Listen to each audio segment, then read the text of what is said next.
Hi everyone, this is OCD Live. I'm Ali Grayman. We're going to be answering some questions about OCD. If you haven't subscribed to this channel, please subscribe. If you have a question that you would like me to answer on the next show, please leave it below any of the videos and let's get started.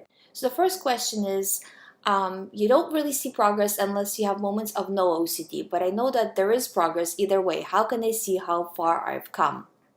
So the way you can tell where are you in terms of progress is if you look over, say, the last week. Don't look over the last day because day to day changes a lot. So look over the last week. How did you do? What was your level of anxiety? What was your level of anxiety the week before that? Overall, say out of 10. 10 being the worst and 1 being pretty much like no anxiety. So where are you on that scale? And compare it to the week before that and compare it to how you're feeling right now. Don't compare how many thoughts you're having throughout the day, because in the beginning of your recovery, the mind actually starts to send more thoughts in order to get you to react. And the reason why it does this, if you guys listen to my show, you know all this, but if you're thinking of something that is dangerous to you, you feel like it's dangerous to you, your mind wants to throw more of the same thoughts in order to get you to react. And by react, I mean seek reassurance, because reassurance is protection. That's how the mind is viewing it. That part of the mind that's sending you OCD thoughts is only reactionary. It doesn't have the ability to tell the difference between important thoughts and not important thoughts. Whatever thoughts you're reacting to, it takes to mean that they're important. It can be the silliest thing. If you react, that means it's important. That means you're going to get more thoughts. And that's why I always say it's critical for you to refuse the reaction. Yes, it's going to feel scary. Yes, it's going to feel like it's real, but it feels like that for everybody. And your mind really does want you to react with fear. So it's going to send you a lot of thoughts. So if you're getting a lot of thoughts, that's actually it's not really a good thing in terms of how you're feeling, but it's a good thing in terms of that your mind is switching. It shows that your mind is switching, that it's uncomfortable, and you want to have your mind uncomfortable because right now your mind is comfortable in a state of you having constant anxiety. You feel bad, but your mind is very comfortable in that state because it knows you're protecting yourself. It doesn't understand that you're protecting yourself from something that doesn't need to be protected from. So if you're getting a lot of thoughts, don't worry about it. But if you're getting a lot of anxiety, high level of anxiety, that's the problem, because the anxiety will only come in if you're continuously reacting. So it's more thoughts, but overall the anxiety should be going down. So say, for example, you had before one thought that was a level like 10 out of 10 and it lasted all day. Once you start to recover, what you're going to have is either different combinations of that thoughts. So different, well, what if it's like this? What if it's like that? Or entirely different thoughts. And they're going to go through your mind on autopilot 24 hours a day. You can even dream about it. Any kind of show, anything would bring it up, But your anxiety to each one of those triggers is not going to be 10 out of 10 anymore. It's going to be like a 7 or an 8 or a 6, somewhere there. So you can see that, yeah, they're coming in and out of my mind, but my general state of being is not as anxious. And that's progress. And then from there, you're going to see that the thoughts are still switching, but the anxiety is like 5. And then after you hit the level of anxiety of 5 out of 10, you're halfway there, and nobody has zero anxiety. Regular people also have anxiety. So 1 out of 10 is probably the best most people can do, right? We're not all Zen or anything like that, So it's from 5 to 1, it's not that hard. It's that beginning that's very important, and you have to treat it like a job, that you are in a state of recovery. Anything you can, you should be focusing on your real life. But whenever you get an OCD thought, you're very focused on where your mind is all the time. You get an OCD thought, you're immediately shifting your attention elsewhere. And sticking to that principle as much as you can. It's not going to be perfect. And this is another thing. It's never perfect for anybody. So if you're having a hard time, it's everybody has a hard time, especially in the beginning when you're trying to learn how to take these thoughts, how to react to them, how to refuse giving energy to them. And it's a learning experience, so it's going to go back and forth. But as you progress, as you do this more and more, you should start to see that you can more easily dismiss them, faster dismiss them.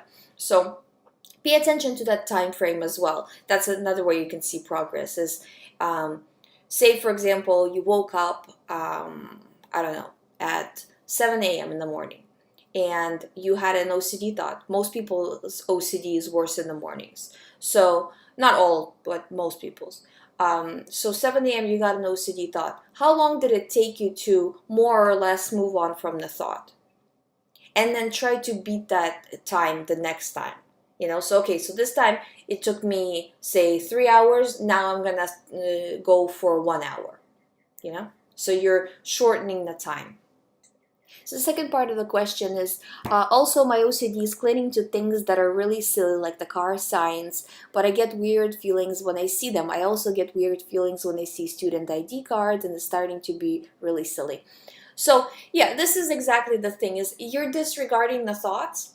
And when you start to disregard the thoughts, because your mind starts to send you more thoughts, it starts to almost run out of material. Because, well, how much of non-silly thoughts can it really send you? So it starts to, like, the more it goes, the sillier the thoughts become. And a lot of times the person will be like, wow, this doesn't even make sense, but I'm getting anxiety, right? Because the mind is trying to grab onto just anything at this point, because it doesn't really have a lot left, basically.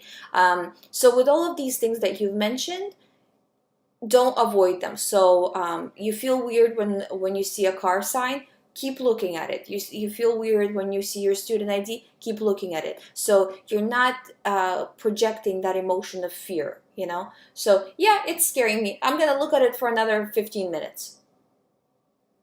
And saying that to your mind, that I'm no longer going to play this game. I'm no longer going to be scared of these things. And then you'll keep, if you do this, you'll keep progressing.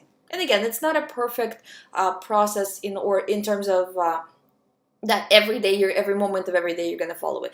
I want you to try to follow it every moment of every day. But, if you're doing as much as you possibly can, you are going to see progress. So next question is, hello Ali, I have so many OCD themes and they have all subsided, but now I've been dealing with relationship OCD. I have a great relationship with my boyfriend, but lately I've been having doubts and I don't want to have these doubts. I love him so much, I hate having these thoughts. Is relationship OCD the same as all the other OCD? Yeah, and the reason why you're having them is because you really care about your boyfriend. So it attacks whatever you care about the most, because your mind wants to protect you from the worst possible scenario, whatever that is to you.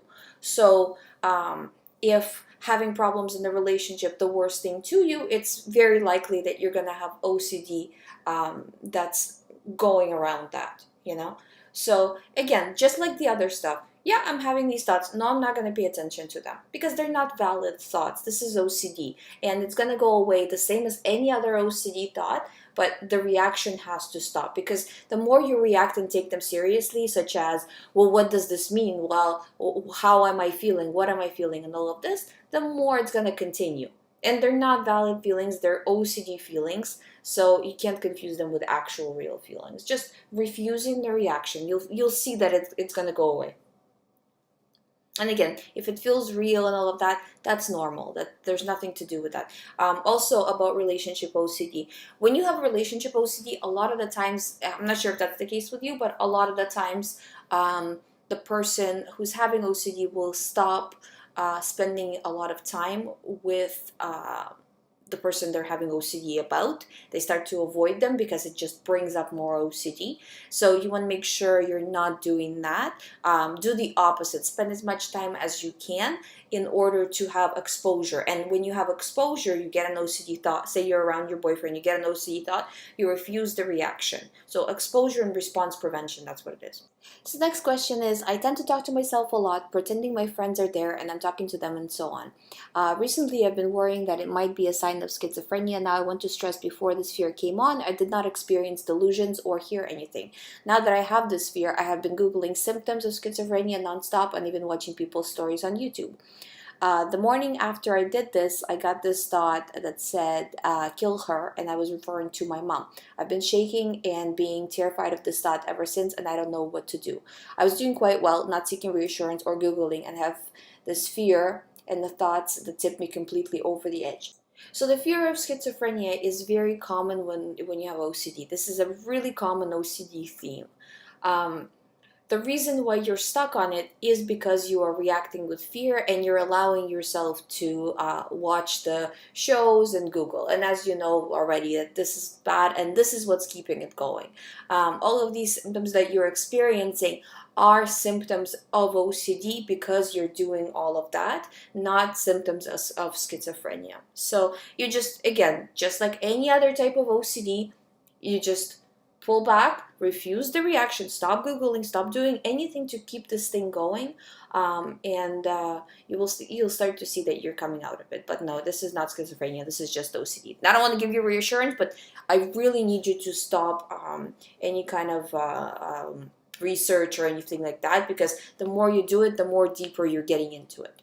So next question I have is, hi Ali, my question is, does OCD come in the form of feelings or just thoughts? I'm recovering on the anxiety level, but there are new kinds of thoughts that are coming to the surface. I'm unable to address them as OCD because the pattern is different. For example, an OCD common thought I usually have might involve harming a loved one. But these new thoughts are more like feelings, such as the feeling of me not having the desire to actually get over OCD, or every time I have a moment of clarity and happiness upon discovering something helpful for my recovery, or understanding my illness more, another feeling I can't explain pops up and ruins the moment.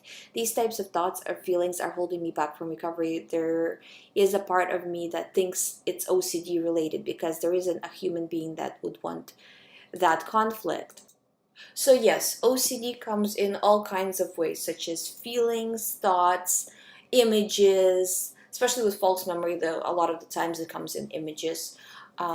So what you're experiencing is very common, and because you were getting over one type of OCD, it switched to a different type. The reason why that happens is because your mind says, okay, well, you're safe from that, but it's not used to you not being in a state of anxiety. Because you've been in a state of anxiety for a while, it wants to find it elsewhere to make sure that you're not in danger in any other way. And that often happens where OCD thoughts switch from one to another. What you're describing is a typical OCD. And I see a lot of the times people start to have thoughts on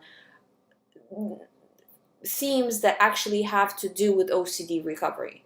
So, am I recovering correctly? Should I be recovering differently? What does this mean? What does that mean? So, this is very, very, very, very, very common. I see this all the time. It's just not reacting, because you are doing everything correct. The reason how you know this is because your mind switched from thought to thought, right? If you were doing things incorrectly, your mind would have never switched. You would have been still on the first thought because you would have still been reacting. So it's okay that you have the thought switch. It's okay that you're having these doubts and all of this about OCD and do you really want to recover and all of this stuff. So say, yeah, I see it, but I'm going to treat it as OCD because it is OCD. So the next question is, hi Ali, thank you for all your help. I have a question. I was really in bad loop for the last 3 months, but last month was quite good. I get thoughts, but I can shrug them off without anxiety. But this month, the thoughts came back and with anxiety, but a little bit less intense. Please let me know if this will happen for the rest of my life. Will I get these thoughts coming back after feeling good for some time? So right now, you are very close to recovery, but you're still a little bit shaky. So at the end of the recovery process, what towards the end rather, what happens is just what you're describing. The person will feel good for a while, then the anxiety might come back for a little bit, then it goes away. And a lot of this type of stuff sometimes has to do with stress in regular life, or maybe your surroundings, situations switch, or anything new can kind of bring it on. So this may or may not be part of the reason, but again, this is normal, and it will not be like this for the rest of your life. What you will see is more longer periods of clarity and no anxiety, and shorter periods of anxiety. And it's going to go less and less and less and less until it goes away. And again, that doesn't mean that you'll never get anxiety, but it's going to be within normal, whatever normal means, but normal parameters. Right now, your job is to disregard these thoughts. The more you disregard, the better you will start to feel. And then hopefully next time when you get anxiety, so say you're doing fine for a while, you get anxiety, you don't allow yourself to go into the loop. Because the reason why you went back into the anxiety is because you didn't react for a while, it got better, and then all of a sudden on that specific day when the OCD thought hit, maybe you were stressed, maybe you were tired, but you reacted. And because you reacted, it started the loop again. So just kind of learn from it next time. Refuse the reaction more so than you did this time, and you will see that the thought will not be as strong and won't stay as long. So next question is, hi Ali, I'm almost trying my 100% to stay away from compulsions, but it's helping me a lot. But a few times I feel very exhausted, dizzy, without any obsessive thoughts. Please suggest something. So your mind is basically working overtime. You're having to deal with regular life and you're having to deal with OCD. On top of dealing with OCD, you're not just simply feeling the pain of OCD, which is a lot as is, but you're also trying to reduce the compulsions and to a great extent as well. So you're putting a lot of effort in. So it's almost like it's working 3 different jobs, your mind, right? So it's normal for you to feel exhausted and dizzy because and I hear that quite a bit. And when I was going through the recovery, I felt that way too. This will all go away as OCD subsides. It's just because your mind is so overworked. And for suggestions what to do to help the situation, I would say don't try to correct the situation with caffeine or any kind of stimulating drinks to feel alert. Instead, just sleep, but sleep, but don't isolate yourself, So if you're alone and you want to sleep, then sleep. But don't stay in your room and worry about OCD stuff because it can become counterproductive, right? So, but you need more rest. So meditation, sleeping, relaxation of any kind is really good right now because you need to give your mind a break. Just to let everybody know, I'm getting these questions that some of them were from 2 weeks or maybe even 3 weeks ago. I'm just trying this week to clear up all the questions from weeks ago that I haven't answered. So if you hear a question and it's not one of the latest questions, that's why. So I'm just trying to clear everything up right now. So let's go to the next question. I used to ruminate over the thoughts for about a year and do mental compulsions. And after a year, the thoughts enter my mind automatically, some repetitive, some not. And I do the mental compulsions. But the thoughts have subsided and I've seen some improvement as I felt happier than before. Has the thoughts entering my mind automatically, some repetitive and some not, become a habit with the mental compulsion after a year of ruminating over the thoughts? So it is a habit as well. There is that component to it. It is OCD, but it is also it's a habit of OCD basically. So because your mind is used to having these thoughts over and over again, so it becomes that autopilot mechanism where it's just comfortable with getting the same kind of thought within the same theme, sending you anxiety, you react with fear, it sends you the thoughts again. It's the whole thing has become a pattern, and it will go away. But again, just like it has become a pattern, you need to create a new pattern of not reacting to these thoughts. And just like that took some time to establish, like the original pattern took some time to establish, this is going to take some time to undo as well. So this is normal process of recovery. You just have to keep going because you need to have a lot of repetitions of non-reaction to this specific thought. So next question is too much cortisol to do with OCD?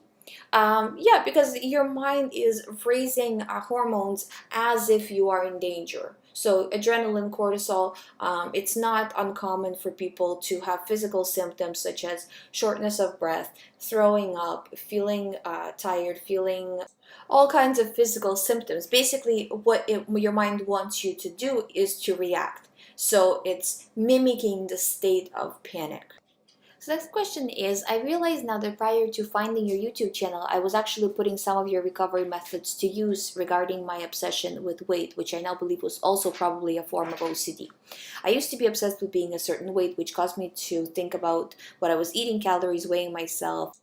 One day I got so angry and fed up that the whole thing that I stopped pressing myself to lose weight and accepted myself as I was, which was never overweight to begin with. Finally, I'm free in that area, and it was fairly easy. I think that that happened to show me that I could be free from other obsessions as well, which is gradually happening with thanks to your help.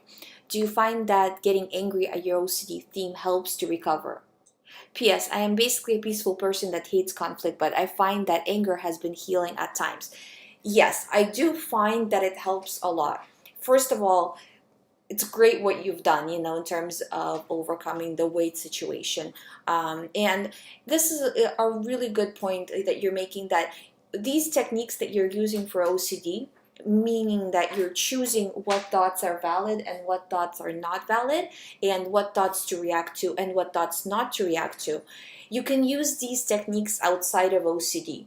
So if you're having a thought continuously that is unproductive, it's not bringing anything to your life, it's basically meaningless to you. So it's not meaningless in the same way that OCD is meaningless, but it's meaningless in a way that it's not, it's just not bringing anything to you.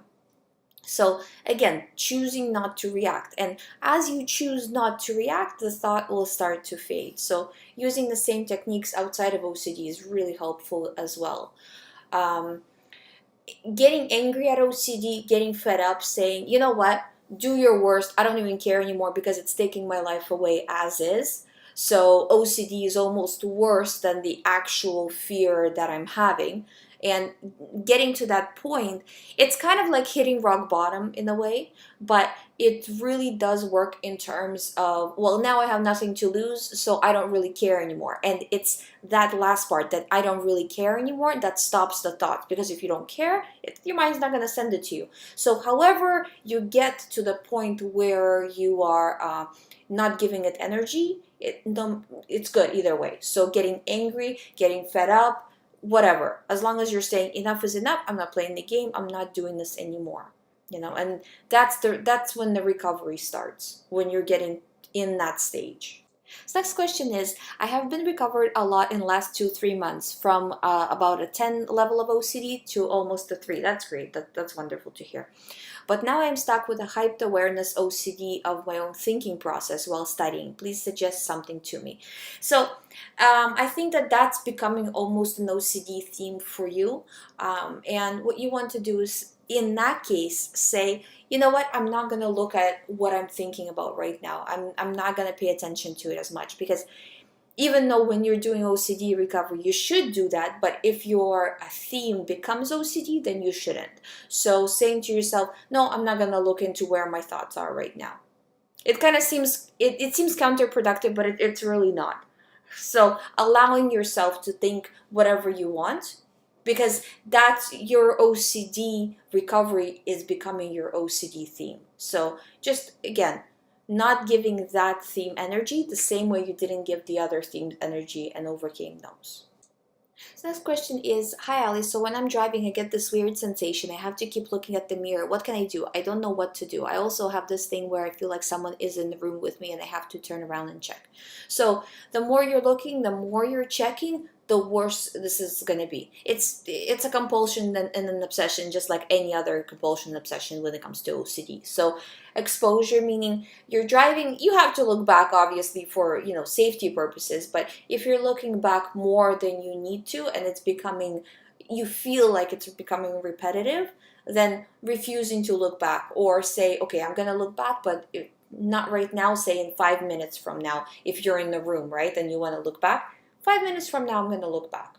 So you're not doing it instantly, you're giving yourself a little bit of time at least. So, but when driving, because you have to look back all the time, I would say just look back once. If anything beyond that, then refuse. And then again, as you're looking, because as you're driving, you're looking back a lot, right? So, but each time you look back, only look back once. Don't allow yourself to do it more than once.